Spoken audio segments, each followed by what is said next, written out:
So that's going to be misleading and confusing. And secondly, you're not giving credit to Faulkner for writing A Rose for Emily, so now you're plagiarizing Faulkner, and you don't want to do that.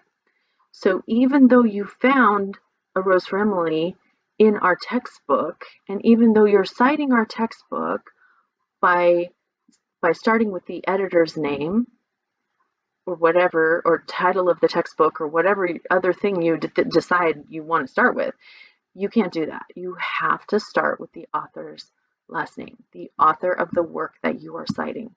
You have to start with that first. Okay? Very important.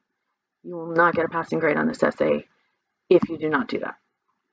Okay, next thing that's very, very important. You have to have a hanging indent. I know, it seems like a really little thing, but here's the deal.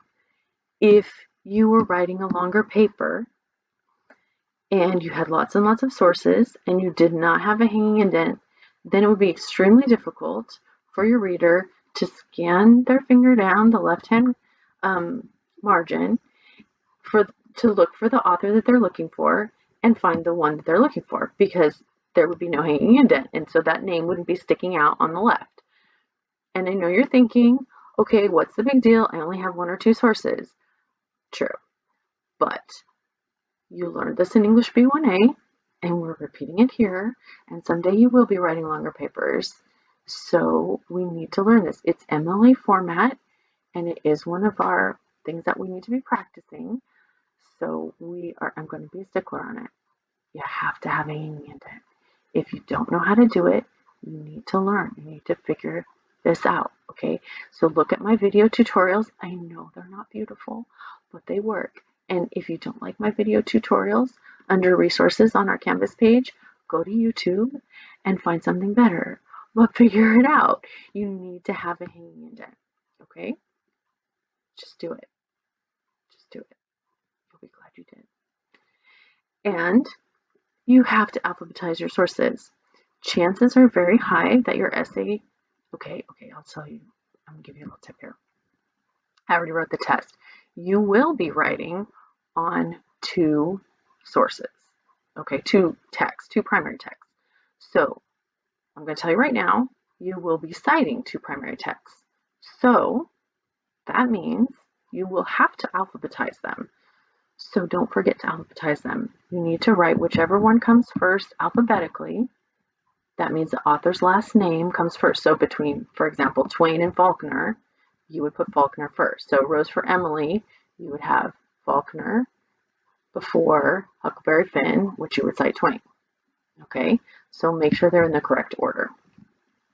If they're not in the correct order, we're gonna have big problems. And again, it doesn't seem like a big deal with just 2 sources, but keep in mind, this can be very confusing if you have a paper with, say, 30 sources and your reader is looking for Faulkner and they don't see it because you have it down at the very bottom after Zinnia or something, and they just don't see it.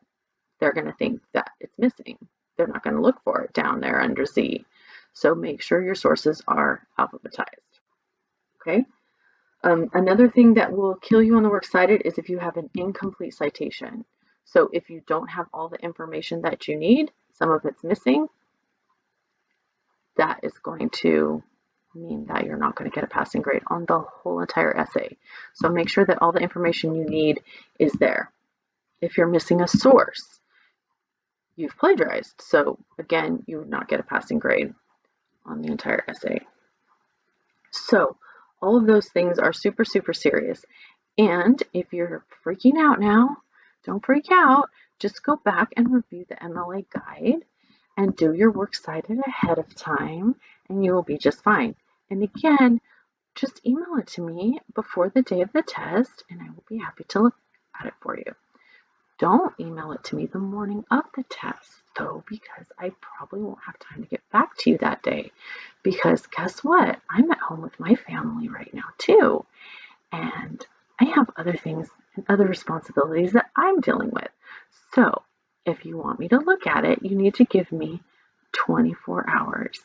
So if our test is on March 31st at 2 p.m., you need to email me by March 30th at 2 p.m. I'll even give you until like 9 p.m.